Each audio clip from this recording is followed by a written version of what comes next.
मसालेदार कलेजी का सालन तो आइए हम तैयार करते हैं।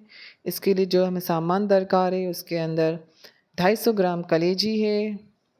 तो इसको मैंने धोकर बहुत अच्छी तरह से साफ़ कर ली है, इसकी हींग ख़त्म हो चुकी है। 2 टमाटर है जिसको मैंने काट लिए हैं। आलू अपने हिसाब से आप लेंगे जितने आपको लेने हों, नहीं ना लें तो भी आपकी मर्ज़ी। और ये 2 प्याज़ है मीडियम साइज़ की जिसको मैंने तल लिया है ताकि टाइम थोड़ा-सा कम इस्तेमाल हो हमारा। 1 टीस्पून लाल मिर्च है, हाफ़ टी स्पून पिसे हुए धाने, हाफ़ टी स्पून हल्दी है, गरम मसाला हाफ़ टी स्पून से कम है थोड़ा-सा, और नमक अपने टेस्ट के हिसाब से लेंगे।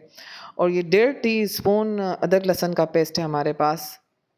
तो ये सारा सामान है। इसके अंदर धनिया है थोड़ा-सा, एक हरी बड़ी मिर्च है, और तकरीबन ये 1/3 से थोड़ा ज़्यादा तेल है। इस तो हम अपनी रेसिपी को स्टार्ट करते हैं। तो इसके अंदर सबसे पहले मैं प्याज़ और ना टमाटर का पेस्ट बना लूँगी।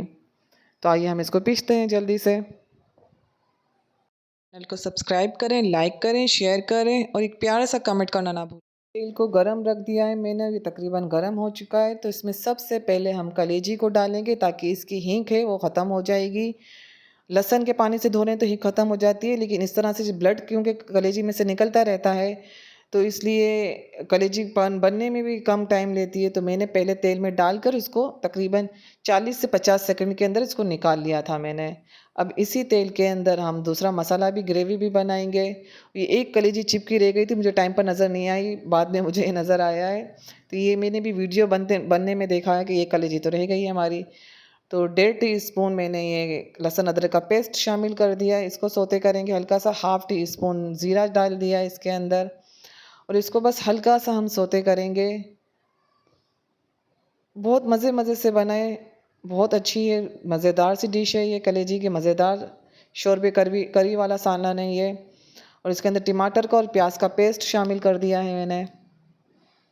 अब जो जग में थोड़ा-सा मसाला बचा था वो भी मैंने सारा इसमें शामिल कर दिया है, और इसको हम टमाटरों को इतना पकाएँगे कि हमारे कच्चापन टमाटर का ख़त्म हो जाए।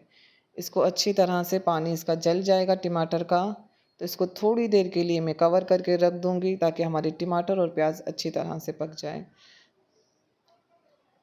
ये ऑलमोस्ट डन हो चुका है, इस स्टेज पर आ गया है। अब इसके अंदर हम स्पाइस शामिल करेंगे। तो इस वक्त आप नमक नहीं डालेंगे, गरम मसाला, हल्दी, लाल मिर्च और पिसे हुए धाने, और इनको हमें अच्छी तरह से भून लेना है। नमक अगर शुरू में डाल देंगे तो कलेजी हमारी सख्त हो जाएगी, और हरी मिर्ची भी मैंने काट कर इस वक्त डाल दी है।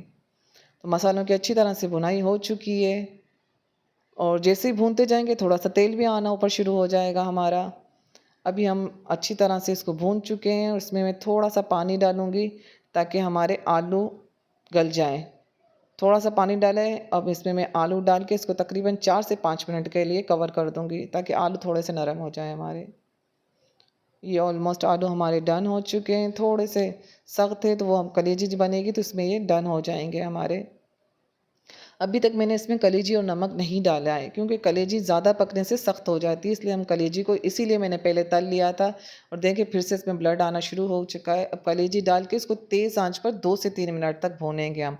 नमक हम अभी इस वक्त शामिल नहीं करेंगे।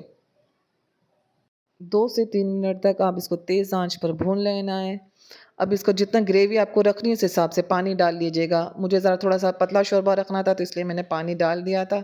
अब इसको तकरीबन 1 मिनट तक मैं कवर कर दूँगी, कि 1 मिनट के लिए मैं इसको कवर करके रख दूँगी। कसूरी मेथी छिड़क दी है हमने इसके अंदर, और 1 मिनट कवर करने के बाद हम इसमें नमक आखिर में डालेंगे। नमक की मैं वीडियो डालते वक़्त वीडियो बनाना मैं भूल गई थी, तो माज़रत कर रही हूँ इसके लिए। और आप अब तकरीबन कलीजिए हमारी डन हो चुकी है, चूल्हा ऑफ़ कर दिया है, और अब नमक आप शामिल कर दीजिएगा आखिर में, और ये मज़ेदार सी कलेजी का शोरबे वाला सालन तैयार है। अल्लाह हाफ़िज़, दुआओं में याद रखिएगा।